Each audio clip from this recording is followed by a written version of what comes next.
Bapa, kami bersyukur dan terima kasih kalau tahun 2023 di tanggal 2 ini kami ingin memulai hidup kami bersama dengan Tuhan. Kami mau mengerti dan percaya bahwa Tuhan selalu menggenapi apa yang Kau janjikan atas kami. Mari Tuhan, pimpin kami, supaya firman yang Tuhan sampaikan kepada kami bekerja dan berbuah dalam kehidupan kami. Berhasil seperti yang Kau janjikan. Di dalam nama Tuhan Yesus Kristus, kami berdoa dan mengucap syukur. Haleluya, amin. Shalom Bapak Ibu, Saudara-saudara sekalian, jumpa kembali dengan saya, Pastor Herman Gideon, saudara yang kasih. Hari ini adalah hari kedua dari tahun 2023. Ada sesuatu yang Tuhan ingin saya sampaikan kepada saudara sekalian. Saudara, dari Yosua pasal 21 ayat 45. Luar biasa saudara. Firman Tuhan berkata demikian, dari segala yang baik yang dijanjikan Tuhan kepada kaum Israel, kata firman Tuhan, tidak ada yang tidak dipenuhi.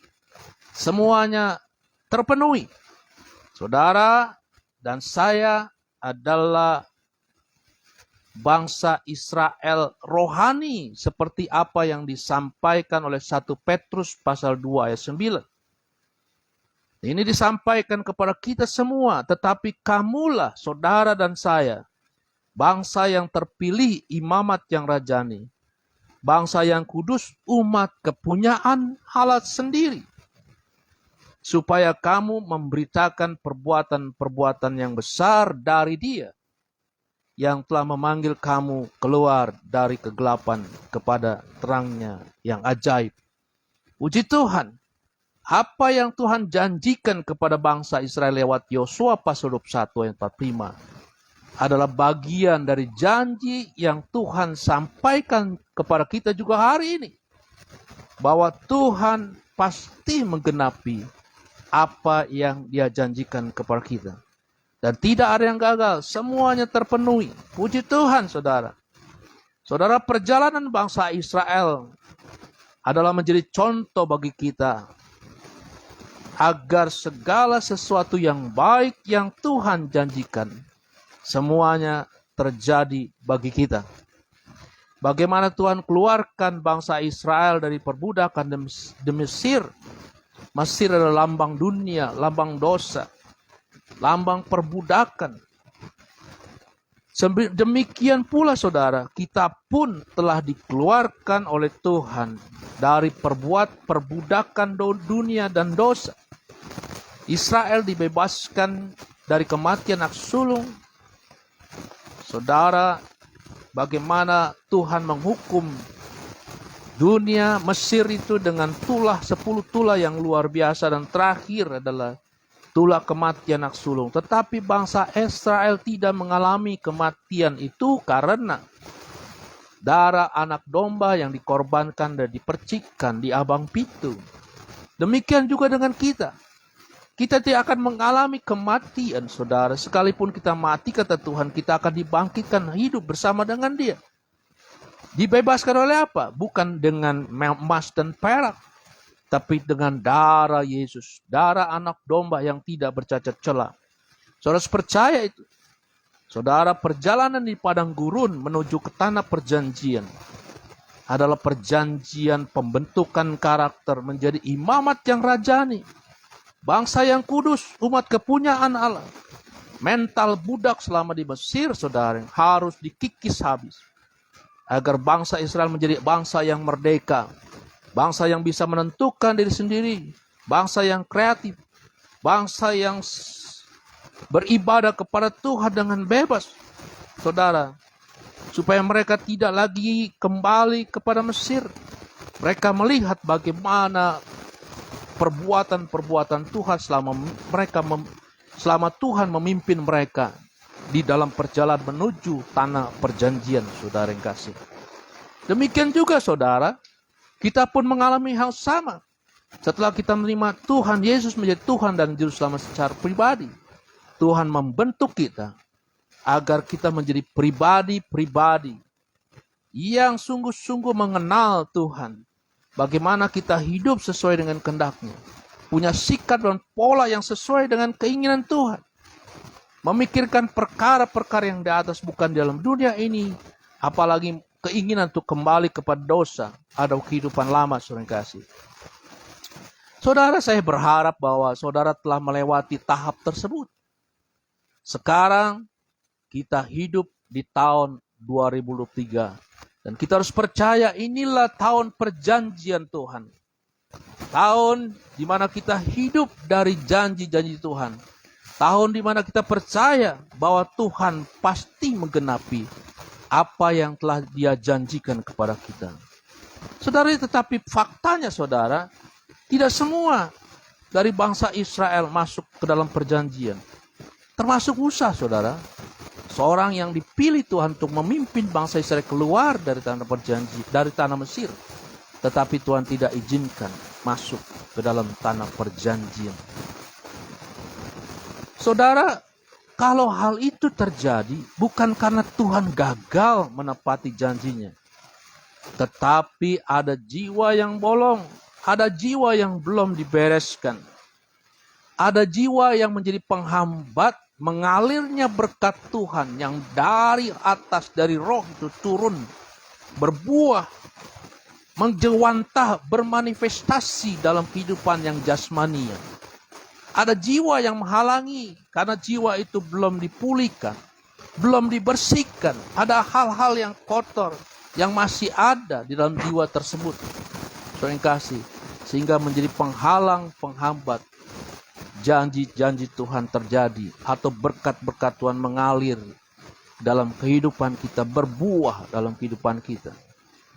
Saudara, oleh karena itu kita harus mengenali, saudara yang kasih, atau bagaimana kita harus lakukan supaya janji-janji Tuhan di tahun 2023, saudara yang kasih, itu tergenapi dalam kehidupan kita. Saudara, ini hari kedua, masih jauh perjalanan itu. Kita percaya sekalipun orang berkata tahun 2003 adalah puncak dari resesi dunia. Tapi bagi orang yang percaya kepada Tuhan, Dialah gembala kita yang baik. Dia tetap membawa kita ke air yang tenang, ke rumput yang hijau. Dia pelihara kita dengan keajaiban. Keajaiban dan janji-janji itu pasti digenapi oleh Tuhan. Apakah yang harus kita lakukan, saudara? Kenalilah suara siapakah yang saudara dengar. Haleluya. Saudara yang kasih, kalau kita baca dalam Matius pasal 16 ayat 23, ini adalah kisah yang luar biasa yang terjadi, sungguh-sungguh terjadi. Kata firman Tuhan berkata demikian, sejak waktu itu Yesus mulai menyatakan kepada murid-muridnya bahwa ia harus pergi ke Yerusalem dan menanggung banyak penderitaan dari pihak tua-tua, imam-imam kepala dan ahli-ahli Taurat. Lalu dibunuh, disalibkan maksudnya saudara. Lalu dikubur dan dibangkitkan pada hari yang ketiga. Tetapi Petrus menarik Yesus ke samping dan menegur dia. Haleluya. Petrus murid yang dia kasihi saudara. Menarik Yesus ke sampingnya dan menegur Yesus. Katanya saudara, Tuhan, kiranya Allah menjauhkan hal itu. Hal itu sekali-sekali takkan menimpa engkau. Wow, luar biasa. Seolah-olah ini perkataan Petrus. Dia mengasihi dan membela Yesus. Tetapi apakah yang Yesus katakan? Maka Yesus berpaling dan berkata kepada Petrus, nyahlah iblis.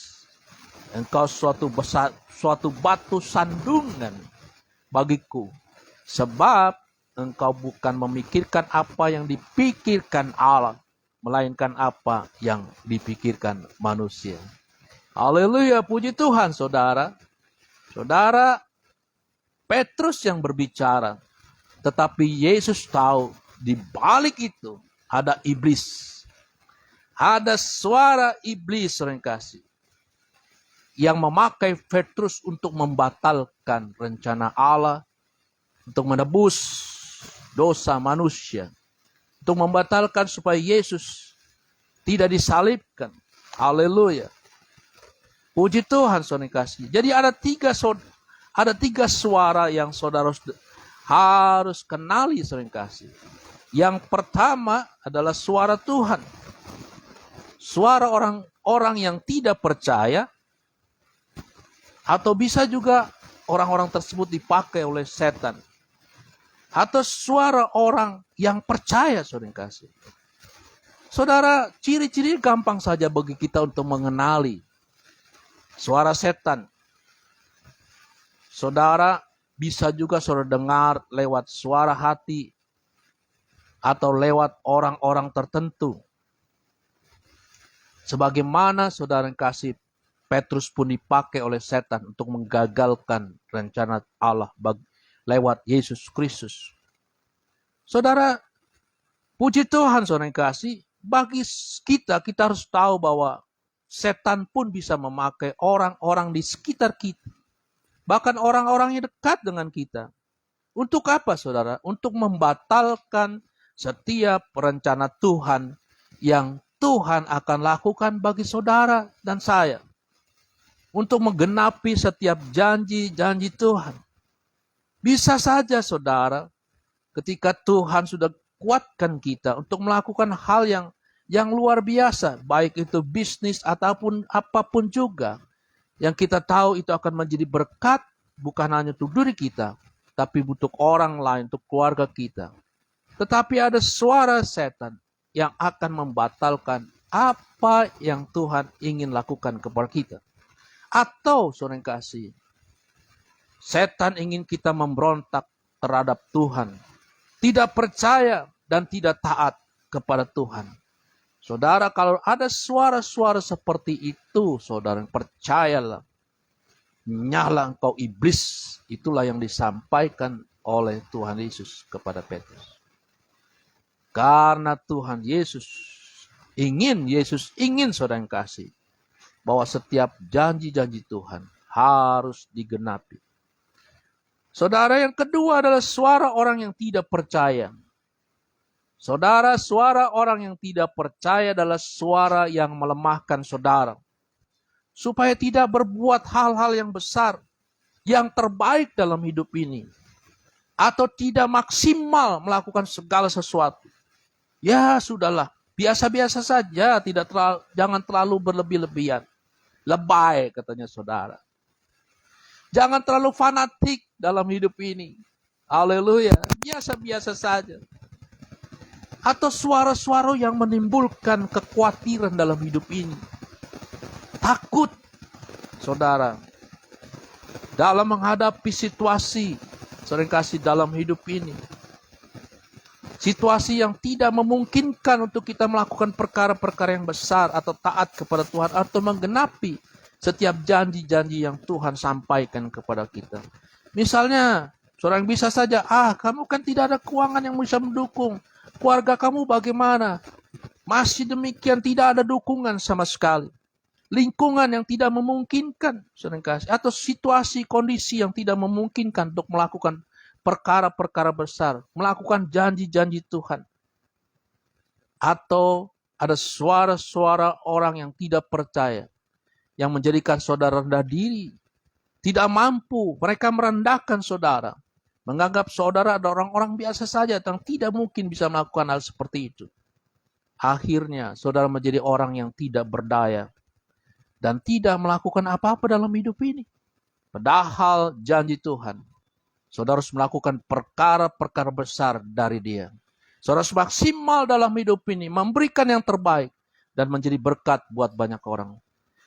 Orang-orang yang tidak percaya adalah orang-orang yang menyampaikan hal-hal yang negatif, sehingga saudara menjadi bebek lumpuh, kalau saya istilahkan seperti itu, yang tidak melakukan apa-apa dalam hidup ini, menjadi orang-orang yang biasa saja. Yang ketiga, inilah suara-suara orang yang percaya kepada Tuhan. Mereka adalah orang-orang yang meneguhkan setiap apa yang kita ingin lakukan untuk Tuhan. Menggenapi apa yang Tuhan janjikan. Mereka meneguhkan. Bahkan mereka memberikan semangat kepada kita. Memberikan jalan keluar. Memberikan tahu step by step apa yang harus kita lakukan. Supaya setiap apa yang Tuhan sudah perintahkan kita lakukan itu digenapi. Bahkan orang-orang yang demikian. Kadang-kadang dia rela untuk mendampingi kita. Sampai semuanya tercapai, digenapi. Oleh karena itu seringkali ambil keputusan supaya tahun 2023 kita menjadi maksimal dalam Tuhan. Supaya janji-janji Tuhan dipenuhi dalam kehidupan kita. Ambil keputusan saudara kasih untuk mendengar suara Tuhan. Taat dan percaya kepada firman-Nya. Saudara, lalu tinggalkanlah orang-orang yang membuat saudara menjadi lemah dalam hidup ini. Dan berjalanlah bersama dengan orang-orang yang percaya untuk menggenapi setiap janji-janji Tuhan. Yang kedua, saudara, kalau saudara ingin di dalam tahun 2023, apa yang Tuhan janjikan kepada kita tergenapi, jangan menggerutu. Jangan mengeluh. Jangan komplain dalam hidup ini. Saudara, tetapi tetaplah bersyukur dalam segala hal. Saudara bisa saja komplain, mengeluh, menggerutu. Dalam hidup ini kita sampaikan dengan suara yang keluar, baik keras maupun lembut. Tetapi bisa juga hal itu kita sampaikan hanya di dalam hati kita. Dengarkan baik-baik. Saudara kasih. Jangan berikan kesempatan kepada iblis untuk masuk. Dia tahu kelemahan ini dan dia bisa manfaatkan itu untuk memprovokasi saudara. Akhirnya saudara menjadi orang yang hanya mengeluh saja dalam hidup ini. Nothing to do. Tidak melakukan apa-apa. Saudara yang kasih. Saudara mengeluh, komplain, menggerutu. Orang-orang yang tidak bersyukur adalah ekspresi dari orang-orang yang tidak percaya sepenuh hati kepada Tuhan. Artinya di dalam hatinya ada bagian yang kosong. Karena tidak sepenuhnya disampaikan. Bagian kosong itulah saudara. Jiwa saudara yang bolong itulah. Saudara yang bisa diisi oleh suara-suara orang tidak percaya. Suara-suara yang melemahkan, bahkan iblis pun bisa masuk di situ. Untuk mengambil bagian untuk menggagalkan setiap rencana Tuhan. Atau menjadikan saudara orang yang lemah dalam hidup ini. Haleluya. Saudara yang kasih. Oleh karena itu saudara yang kasih. Dekatlah kepada Tuhan. Serahkanlah hatimu sepenuhnya ke dalam Tuhan. Sehingga tidak ada yang bisa menghambat. Supaya berkat-berkat itu Tuhan. Agar berkat-berkat Tuhan itu mengalir sepenuhnya. Janji-janji Tuhan digenapi. Saudara, orang-orang demikian adalah orang-orang yang sering mengeluh, adalah orang-orang yang tidak pernah mengingat kebaikan-kebaikan Tuhan di tahun 2022. Masa-masa yang lalu, saudara yang kasih. Saudara tidak pernah bersyukur, tidak pernah mengingat mujizat yang Tuhan sudah buat. Penyertaan Tuhan yang luar biasa. Saudara, mereka menikmati kedagingan mereka, saudara, lebih besar dibandingkan dari menikmati kasih Tuhan dan kehadiran Tuhan. Mereka hanya mengingat hal-hal yang fisik saja, tetapi tidak melihat hal-hal yang rohani. Saudara, mereka menjadikan perut mereka adalah Tuhan mereka. Kebutuhan jasmani lebih penting daripada dan utama dibandingkan dengan kebutuhan Tuhan dalam hidup ini. Fokusnya saudara yang kasih adalah hanya kepada kondisi keuangan, keluarga, atau hubungan personal saja. Tidak fokus kepada Tuhan yang sanggup melakukan perkara yang besar. Mereka adalah orang-orang yang mengeluh karena mereka terpengaruh dengan hal-hal yang jasmani yang bisa dilihat oleh mata. Saudara harus tahu bahwa menggerutu atau saudara yang kasih marah-marah komplain, bukanlah saudara sedang melawan orang di sekitar saudara, atau menyalahkan keadaan, menyalahkan orang lain. Tetapi sesungguhnya saudara, bagi orang-orang yang percaya kepada Tuhan, bahwa Tuhan ada bersama dengannya, Tuhan turut bekerja dalam segala hal, maka orang tersebut sesungguhnya sedang melawan Tuhan. Sesungguhnya mereka adalah orang-orang yang tidak taat kepada Tuhan dan tidak bersyukur kepada Tuhan. Dan perkara itu saudara bisa mematikan iman kita. Dan kalau iman itu mati, itu menjadi penghalang bagi kita. Bagaimana iman itu bekerja untuk menghasilkan mukjizat dalam hidup ini. Untuk membuat kita bergerak dengan luar biasa. Menyelesaikan setiap apa yang Tuhan sudah sampaikan yang harus kita lakukan. Sehingga janji-janji Tuhan terjadi dan digenapi dalam kehidupan kita. Atau saudara kasih, karena iman saudara mati, maka saudara tidak pernah menerima jawaban-jawaban dari Tuhan. Oleh karena itu Rasul Paulus ingatkan kita dalam 1 Korintus pasal 10 ayat 1-13. Aku mau supaya kamu mengetahui saudara-saudara bahwa nenek moyang kita semua berada di bawah perlindungan awan dan bahwa mereka semua telah melintasi laut. Ini adalah perjalanan bangsa Israel ketika keluar dari Mesir, bagaimana Tuhan melindungi mereka. Bagaimana mereka berjalan di laut yang terbelah, sering kasih. Untuk menjadi pengikut Musa mereka semua telah dibaptis dalam awan dan dalam maut. Mereka semua makan makanan rohani yang sama dan mereka semua minum minuman rohani yang sama. Sebab mereka minum dan dari batu karang rohani yang mengikuti mereka. Dan batu karang itulah Kristus. Tetapi sungguh pun demikian Allah tidak berkenan kepada bagian yang besar dari mereka karena mereka ditewaskan di padang gurun. Menjadi sia-sia saudara. Karena apa? Karena mereka sudah suka mengeluh.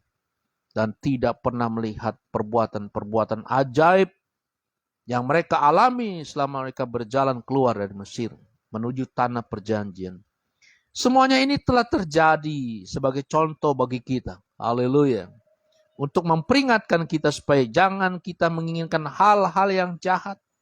Mendengarkan suara-suara orang tidak percaya. Apalagi suara setan, saudara. Yang seperti yang telah mereka perbuat. Dan supaya jangan kita menjadi penyembah-penyembah berhala. Sama seperti beberapa orang dari mereka.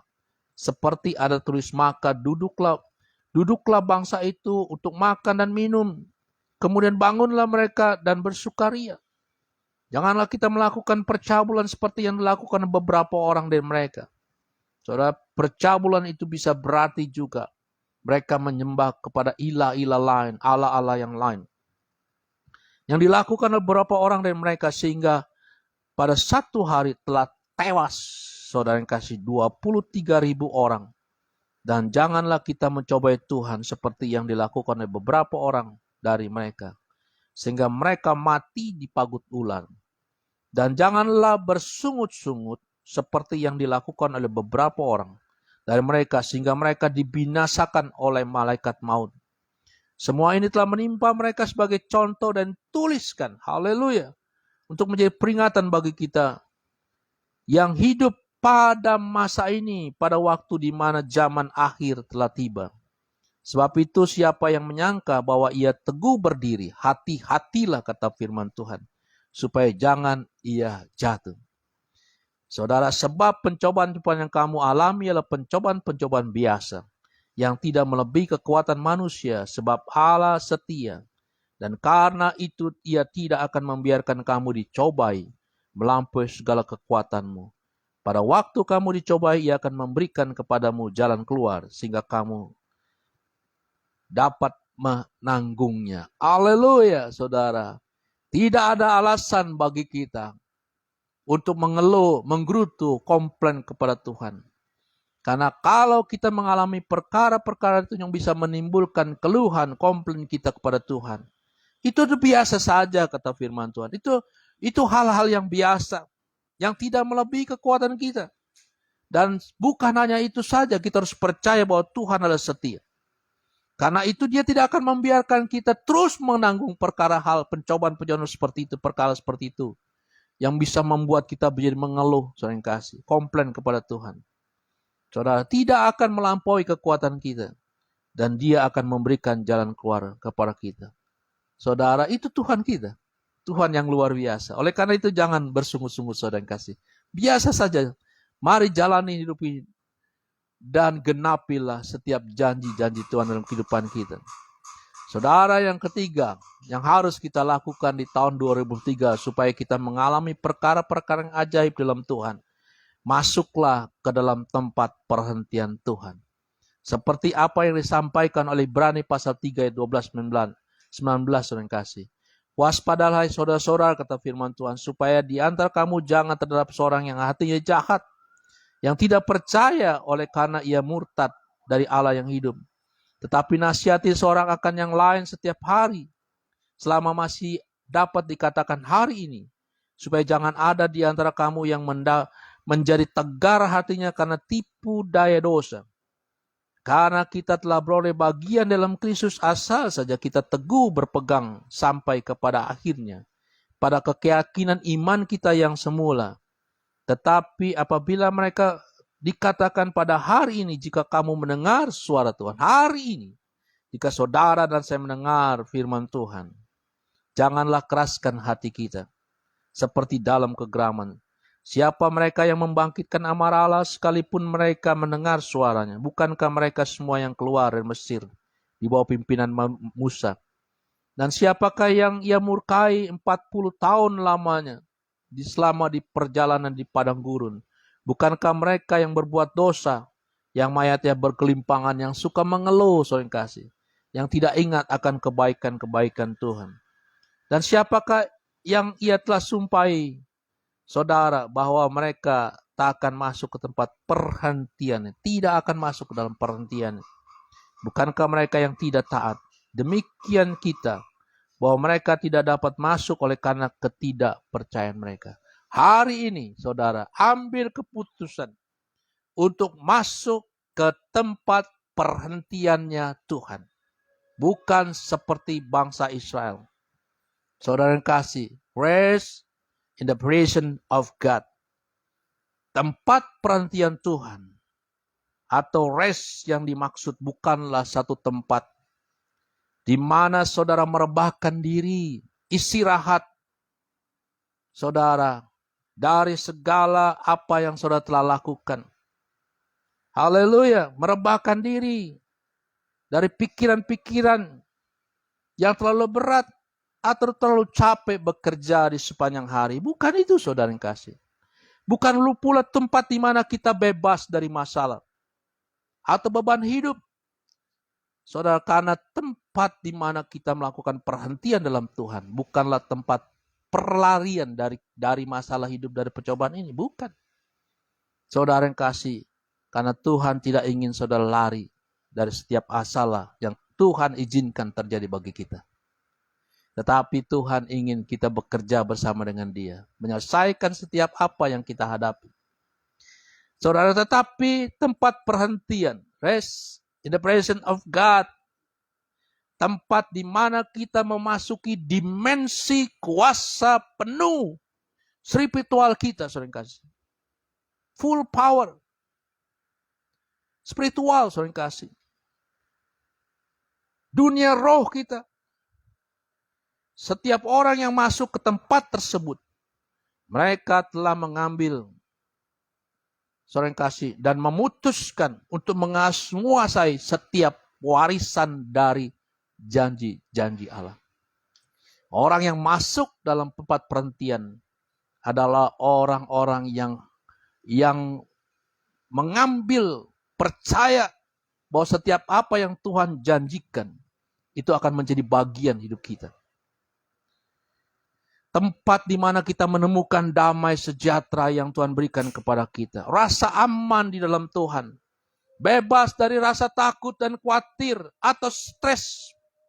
sekalipun di tengah-tengah ketidakpastian, kesulitan-kesulitan, sekalipun menghantui kita, itulah tempat di mana kita merasakan aman, tidak khawatir, damai, dan penuh sukacita. Tempat di mana kita akan meraih berkat-berkat. Tempat di mana kita diperlengkapi dan diurapi oleh Tuhan.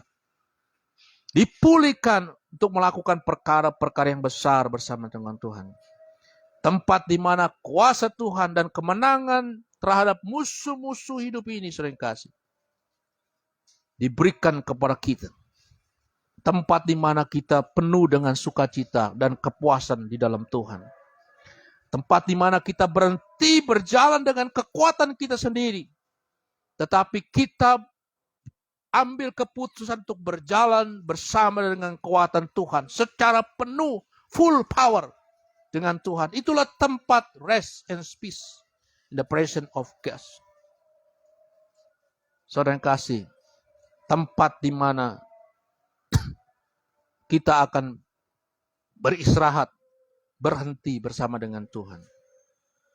Saudara yang kasih dalam nama Tuhan Yesus Kristus, saudara dan saya pastikan di dalam nama Tuhan Yesus Kristus, tahun 2023 akan menjadi tahun berkat dan mujizat Tuhan dalam kehidupan saudara. Kemenangan, berhasil, dan beruntung, itu yang Tuhan siapkan bagi kita. Selamat tahun baru, tahun 2023. Tuhan memberkati saudara. Saudara, apa yang saya sampaikan hari ini, saya ingin dampingi saudara pula. Di dalam setiap pagi kita akan mengadakan morning prayer for all you. Supaya hari-hari yang kita hadapi dalam hidup ini, hari-hari berjalan bersama dengan Tuhan. Dan pastikan semua yang Tuhan janjikan digenapi. Haleluya. Tuhan memberkati. Tuhan mengasihi saudara sekalian. Percayalah. Teruslah berjalan bersama dengan Tuhan. Nikmatilah berkat Tuhan. Amin. Tuhan memberkati.